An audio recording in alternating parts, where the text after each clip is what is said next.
Hello, and welcome back to Directly Current. I'm your host, Max Patton. We're presented by EVs for All America. A big thank you to all of you who saw us in person at EVCS last month in Las Vegas. Continuing our series here on the podcast of looking inside the automotive industry, where last month we spoke with Alan Clark from Ford. By the way, listen to that episode if you haven't, it's a great one. We have another fantastic guest today. He is the head of corporate comms and PR at Kia America, James Bell. Now, Kia is a particularly notable automaker alongside its sister company, Hyundai, for being very aggressive with EVs in the US. And while a few decades ago they were honestly, and James himself will admit this, known as a budget brand and kind of a value offering, they've gone much more premium in the EV space and are competing legitimately with European and higher-end American rivals, and they're doing a pretty good job of it. So this is a refreshingly candid conversation with someone inside of an automaker who actually is very bullish, not only on Kia's prospects, of course he is, that's his job, but also about the EV transition in general. And as much as he also admits, Kia, like many automakers, has a huge gas business, and they still sell gas cars. At the same time, you look at the global automotive landscape, and you know Kia and their sister company Hyundai are, and they can see what's happening with Chinese competition and EVs around the world. They have not been letting up. They have been looking in their rearview mirror and they're racing ahead. South Korea is an ally of the US, and many of these electric Kias are also built in the US at plants in Georgia. So one more win for American jobs. We'll talk a little bit about that as well. So please welcome on James to Directly Current. It's my pleasure to have him on. You told the 10-year-old me that I'd be talking cars and talking to guys like you, I'd say, this is a good life. So happy to be here. Vice versa. It's great to have you on, and Kia in particular, right? It's been an interesting few years. You guys get that new logo at the beginning of this decade. There's been all of the EV madness, EV craziness, both of you guys, but also, of course, the entire US, where the EV adoption curve has been uneven. And yet at the same time, lots of great models coming out, including from you guys. So just some frame of reference, lay the land for listeners here. Where is Kia today as opposed to when you guys entered the US, obviously before your time? But what's the state of the Kia brand for someone who may not be super familiar with it? Wow, that's a big entry point, my friend. I would say the Kia brand and what we're doing and how we're being perceived and the general success of all that has been candidly very unexpected because it's been so complete. As like I said, confirmed by sales, confirmed by media reports, confirmed by awards. This company has really changed. I actually go back to when I was on the media side of things and working for a company that did a lot of cost of ownership analysis and residual value and just the boring parts of the car business, but very important. This is how people decide to spend their money. And Kia and Hyundai both came to our company and said, we want to be better at this. We want to improve. This was going back probably 15 years ago or so. And I remember attending that session and offering my candid advice of what the opportunities were for the brand. There was myself and a collection of other, quote, experts, I guess you could say.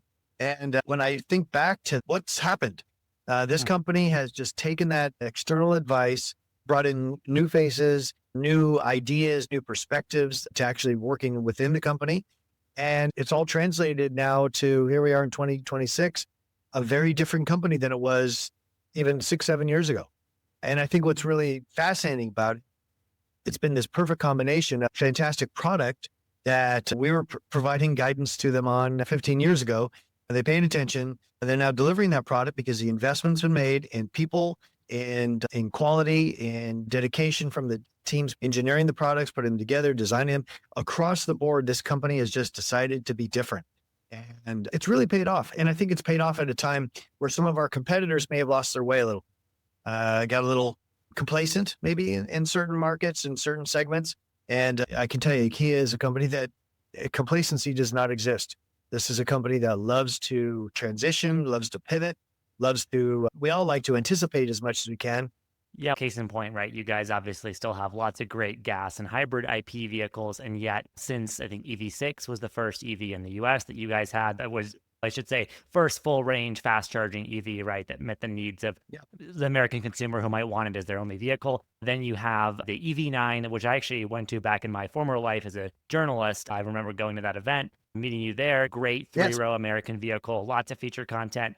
And then you actually dialed the scales in a different direction And I think maybe meeting the industry where it's going right now with EV3, you guys launched that in the Mhm. US at New York Auto Show last week. That's huge because that is a lower price, still Yeah. very adequate range and charging vehicle. So if we can just dive a little bit into the directionality, particularly on the EV side at Kia, and how you guys have diversified your product portfolio with admittedly not that many products yet, and yet at the same time, each one has been such a hit. I think EV3 seems like maybe taking the place of Nero as that really full-fledged, potentially could be many people's only car. So if you could just speak a little bit about that direction coming into E3 coming out. Yeah, as you mentioned, we just at the New York Auto Show last week debuted the American production, or sorry, North American distribution of the new EV3. It's been on sale in other markets around the world to great acclaim and success. In fact, I was just recently speaking to my associate at Kia in the UK. He said it's been the top selling EV in England since launch, I believe, a little over 12 months ago. We know that it meets a lot of people's needs. We know that it is a strong performer in the space. And we also know, to your point, that the industry has changed a little bit since we first made the EV3 known here in the US market. I did quite a few interviews at the New York show and said, I think we're going to make extra news, if you will, in having the EV3 as a new vehicle for the US market when so many of our competitors are backing down or changing or adjusting. And we're coming in with a new one. It was a bit of I saw a lot of media kind of scratching their head. Really? We thought, looking at the general zeitgeist and where other manufacturers are going, that the EV space was going to go stagnant or quiet for a bit. And here comes Kia in with a new vehicle, which is, as you correctly said, is going to be more affordable, a fantastic performer for EVs as they really should be used, which is the day-to-day lifestyle. That day-to-day perspective is where an EV is so great. You can just wash away the need for going to a gas station, and you can just wash away the need for maintenance other than maybe brake pads and windshield wipers and tires. As a commuter vehicle, which is going to be tracking more mileage, probably more regular mileage on a defined route, an electric vehicle is the only way to go. It truly is. And so we think the EV3 hits that spot very well, like some of our competitors with the new Nissan Leaf, with the Chevy Bolt. Those are rational EVs. As you said earlier, the EV6 and the EV9, award-winning. We're so proud of those two vehicles. I'm an EV6 driver myself. They're absolutely perfect, but maybe the price point or the size or something may not be best for the average American commuter. And I think that's where the EV3 for us, again, at the New York Auto Show, to come banging through the door and say, everybody else is backing off or turning their face a little bit from EVs. Here comes Kia with a new one that we think has even greater potential to a wider segment of potential American buyers. Yeah, it's really refreshing. And it's good to see too. I know there's a little bit of that. I'm sure people from the design group could talk about that. Looks to me like a little bit of a miniature EV9. It's got that boxy look. It's emotional. It awakens things. And the non-charitable view of EVs among maybe not just car enthusiasts, but some detractors and critics is, oh, it's a washing machine. It's an appliance, right? There's nothing special Right. about it. And you look at something like an EV3, I'm thinking of someone like my fiance right now. She drives a Chevy Bolt. She loves stuff Mhm. like that, right? It's got so much personality. And if you could talk a little bit more about how, EVs are gone beyond just, I'm thinking of like the early Nissan Leaf, not this current one, right? Where it was very much Mhm. in that school of being an appliance, not necessarily speaking to emotions. What is it like now for these modern EVs, stuff like EV3 and Kia's brand right now, like delivering what you guys are?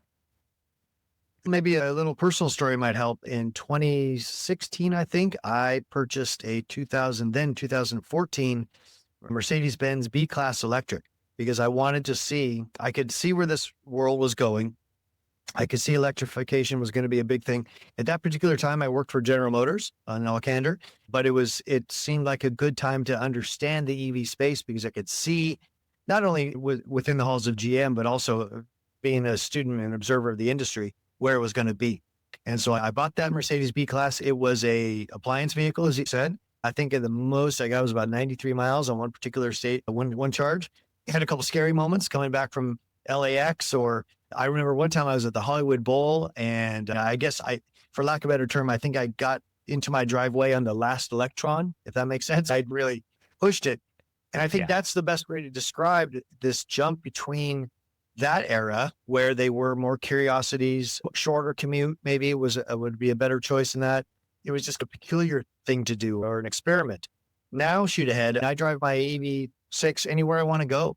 Not only does it have the range that it supports me, but now there's a charging infrastructure that is continuing to grow and become easier and more reliable. And I think I saw recently in California, there's now more charge points than there are gasoline nozzles. So we are, and some of those may be in shopping malls or places that aren't super convenient, but that's changing. So I think to answer your question in a larger, anybody who looks at the EV marketplace as I said earlier, a curiosity, or maybe that's not right for me yet, I tend to disagree. Obviously, if you live in a big city on the 14th floor of an apartment building or something like that, charging may not be at home might not be easy, but I guarantee you, a little investigation will find charging opportunities near your place of work, near your school, just somewhere along your transit routes, and then all of a sudden, the EV lifestyle starts to pay you back by the bucketful. So I think we're definitely in a different place now, but I believe that, and I'm sure this is part of the good work you're doing here, is some of the impressions of a lot of American consumers is lagging behind the realities. That's typical. That happens, but it's catching up quickly. And there's tons of champions like myself out there who have told people that jumping in the pool of EV lifestyle, the water is very warm and very comfortable. Absolutely. And to your point, as people get more familiar with EVs, one of the ways to dispel those misconceptions we've noticed in our data is just the word of mouth, right? Someone's neighbor gets Oh, an yeah. EV. Doesn't matter what kind of neighborhood it is, or they know relatives with one. Suddenly it's not this, oh, that's the polar bear ad I saw from 2010. Suddenly it Right. becomes, oh, maybe I do want a Rivian. Maybe I want an EV9, that kind of I tend to change. think that there's probably a lot of neighbors who said, "Oh," and once the doors close, "Oh, Joe down the street got one of those EVs. Oh, that's not going to work for him. Let's see how that goes." And oh my gosh, there's Joe looking very happy on a day-to-day basis, and there's Joe not taking it into the dealer for unexpected servicing. And there's Joe who's always like to tell the story of one of the big moments I think from an emotional perspective of why EVs make so much sense is just the simple act of driving home at night, looking at the gas meter or gauge when you park the car in your driveway or garage or wherever, and saying, before I go do my appointments tomorrow, I'm going to have to go get some gas. Just got to do that. We've all lived that life. It's the way it goes. Yeah. And then inevitably the next morning, the cat got out, or you can't find your keys, or your socks don't match, whatever the case may be, you Yeah. delay your departure. Then you finally get in your car and go to fire up, and you're off to your appointment. You're already running a little late. Oh, and I need to go get gas too. That simple experience gone with an electric vehicle, especially if you can charge at home or you have charging nearby. And high-speed charging, as you said, with Kia's EVs, you can be in and out in 15 minutes or even quicker if need be, and you're back on the roads. But just that whole emotional lift that happens when you realize, hey, if I'm able to charge at home, I leave every day with a full tank of gas. That's very gratifying, and that makes you very pleased that you made the jump onto the EV space. Yeah, it's super potent, particularly as people might see volatile fuel prices at the moment, world events Oh being yeah, what they are, all kinds of fun factors you have to, and you mentioned this earlier briefly, right? Maintenance, all these other things that come with combustion. yeah, And obviously, combustion engines we've seen have a stubborn long life in the US. They definitely will. At the same time, more and more people, to your point on the charging at home, that's becoming a reality for folks. We're doing a lot of work actually in California lobbying for easier multifamily charging because we've noticed that's well, been a roadblock. And so, as I think those barriers left in particular, I think people will live that experience and see, oh, this is amazing. I do want to rewind. I'd love to, on the charging note, talk about some of the work with Iona because I know you guys are one of the partners. But first, you mentioned that B class early compliance EV experience. And yeah. I love it, right? It shows that you've been you lived the EV enthusiast lifestyle early when things were rough. I'm not sure I could say the same for a lot of your counterparts or other companies, and you have hinted at this. So, I mean, when you think of Kia and also your guys' sister company Hyundai and the just aggressiveness of launching new EVs, media headlines be damned, people love these cars. How do you think about that? And also just this kind of like EV mentality of, I can think of many spokespeople, again, people in your position, people on the media side who themselves don't understand what charging is, what EV life is like. So how have you been living it? How do you feel like that's part of Kia's culture? Maybe I'll go back to a little bit to just my headspace at the New York Auto Show last week when I had people in the media who I've known for years come up to me and say, "Why are you guys doing another EV? That's not really where it's at now." Well, that proves to me that member of the media or that spokesperson or that observer in the industry is not paying attention. And I guess maybe that's why I got the Mercedes back in 2016. I'm paying attention. I can see where things are going to change. And so I wanted to, have some experience in that. And I think that's why I'm so pleased to work here at Kia now, because this is a company that also gets it. It goes back to, I think it was 2020 or 2016 when the the Kia Soul EV was introduced. Mhm. Again, more of a compliance machine, didn't have the range a third of what we see today, but that was Kia testing. That was Kia learning. And I think from those learnings, you see the confidence in this space from our brand. We are not doing it as an addendum to our industry or our place in the industry. We're doing it because this is where the industry is going. And we want to be at the forefront of that. And I think when we first introduced what we call our Plan S strategy or Plan Shift, this was we even changed the name of the company from here in the US from Kia Motors America to Kia America and washed away the word motors. We have no problem with gasoline powered cars. We still sell a ton of them, and we will continue to, because the world is not going to change tomorrow, but it's going to change. It's going to go there. And I think what's so rewarding for me as an enthusiast in this industry, is reasonably knowledgeable about it, to work for a place that says, yeah, we get it too. And there will be bumps in the road, and there'll be pivots, and there'll be spins that have to happen. But this is where it's going. And Kia wants to be there. And Kia wants to not only be there, but to be a leader. And again, in 2021, when we introduced Plan S and made those bold statements, it was, yeah, sure, whatever. And now 5 years later, we're taking that spot, especially because some of our competitors are backing down.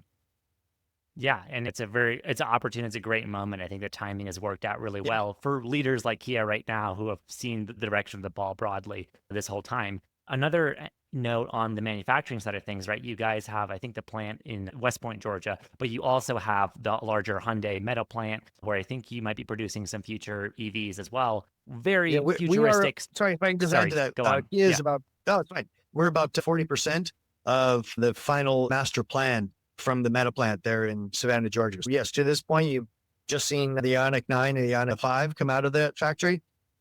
Pay attention to this space. We're gonna take our claim there very soon. Okay, great to see. I love also the Hyundai Kia dynamic. A lot of folks, I feel like some people in the business assume, oh, this must be like the same company. No, you guys share engineering and R&D, but you do have different identities, and I love that. Like an EV6, Ioniq 5, similar bones. I've driven both. They are different cars. They appeal to different people, I can say. That's right. And my fiance, actually, she likes the EV6 much more than Ioniq 5. You'll be happy to hear. So, well, it sounds like you found a good girl. But on the factory note, that is really cool state-of-the-art investment in technology. That's another point I feel like American consumers, perhaps, and the public at large has missed, in that particularly with EVs and this chance to develop next generation technology, a lot of this technology is actually being onshored, and also work of battery plants of partners like South Korea, where your guys' corporate origins are. It's all part of a supply chain that's really important in a world that looks like ours, and it's providing lots of jobs.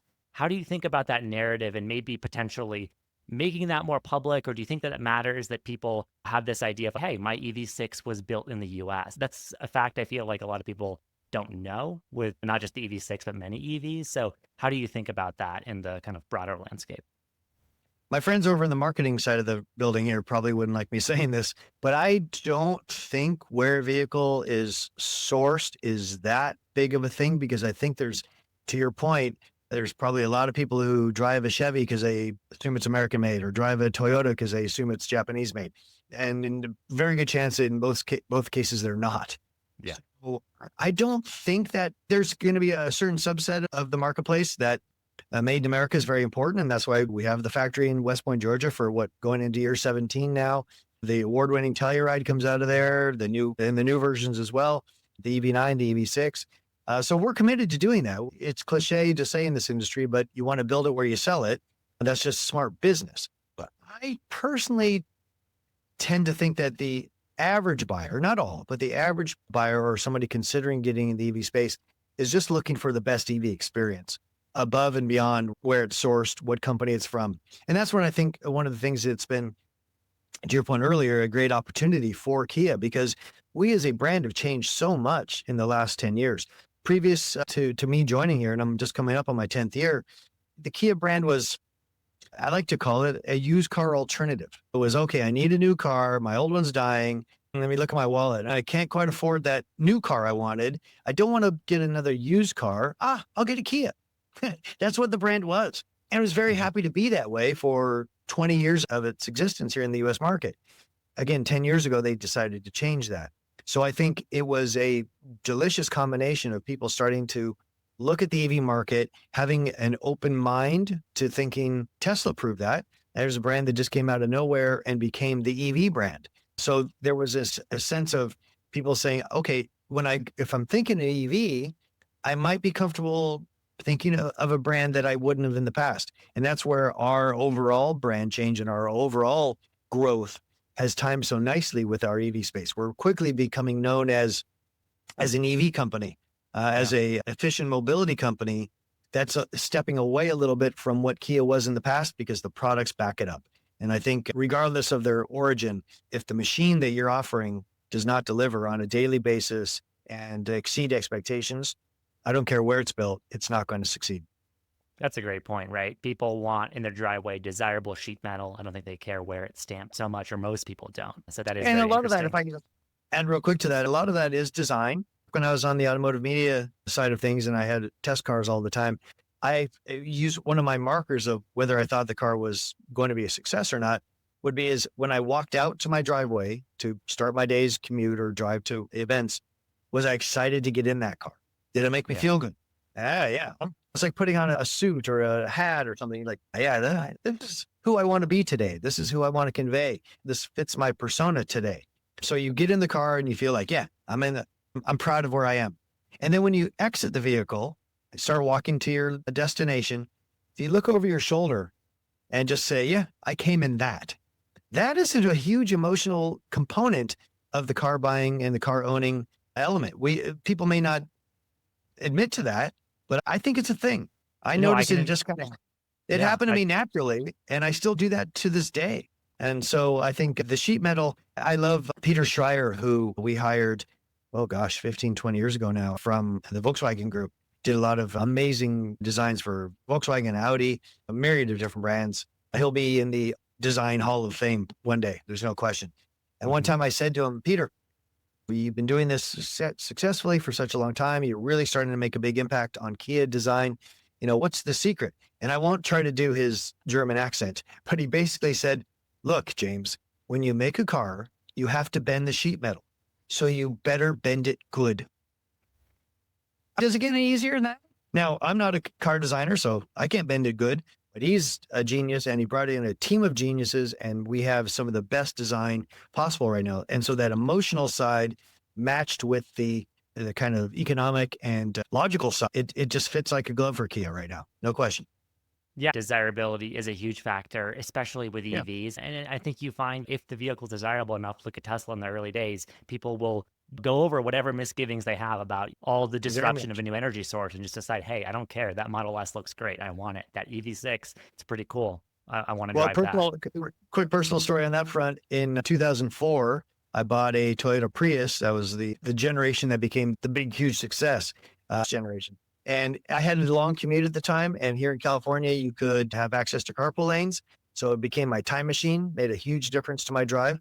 But to your point about the Tesla, I also gave up some of my car guyness to drive a vehicle that was not super fun, didn't Yeah. handle super well. Did the job fine. The only game to play with those early hybrids was just trying to get an extra 2 miles on a tank of gas. So that got old quick. But long way of saying, yes, you make allowances for vehicles that are delivering other non-emotional things to you. There's some kind of payback. But if you can put it all together, where you have the emotional side, the logical side, the economic side, you're a juggernaut.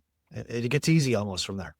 Yeah, and to your point earlier, right, with brand shaping, right, the Kia brand being in a much more kind of premium space than it used to be. You look Yep. around the world, and obviously Kia is one company that does operate around the world. You have really competitive Chinese competition, regardless of your feelings about China and Chinese cars. No, Chinese you're EVs are completely really right. good, and you guys are Yes. right there with them. You are competing, right, and in Europe, in Asia, and maybe soon in the U.S. Who knows, right? So like, it is interesting to see brands that have to have a global presence are also extra aware of this competitive pressure of, oh, we really can't just be giving people, okay, we put out an EV hatchback. We have to be making it something desirable.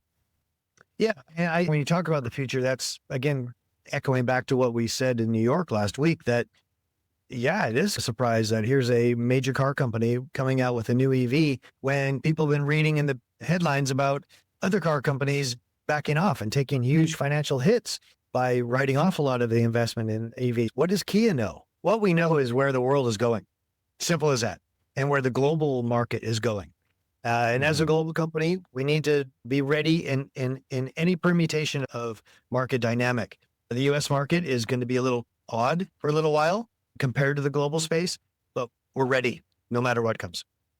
Yeah. Encouraging to hear. In our last few minutes here, just if you can comment, I know you are one of the partners in Iona. For listeners who aren't aware, Oh, yeah. that is a great fast charging network. Many OEMs contribute to it, and it's giving EV owners peace of mind for pretty awesome amenity filled road trips. Can you speak a little bit on all the work? Because those guys have been building stations everywhere. I've seen 2 or 3 put up in Colorado. My drive through Kansas is way more interesting now because of what they've done on I-70. And I love it as an EV driver. But for those who are less familiar about the concept of Iona and what they're doing, can you just explain that a little bit? Be my pleasure. I'm really very proud and pleased with our Kia's partnership in Iona, and they're doing a fantastic job. I think they just announced the 104th rechargery that's been opened up. They're getting ready we just had the grand opening for a new flagship rechargery here in Southern California, which is obviously a key market for that. I think the easiest way to describe Iona is when I went to the grand opening of their facility in near Durham, North Carolina, about 18 months ago or so. Just as a human being on the planet, walking up to that space and saying, oh, this looks like a nice place to be. Really interesting design, great color combinations, coffee available, comfortable chairs. In North Carolina that day, it was hot to walk in. It was nice and cool in there. Just a whole destination, which anybody who's maybe considering the EV market now, their idea of public charging might be that bank of chargers in the back of the Costco parking lot.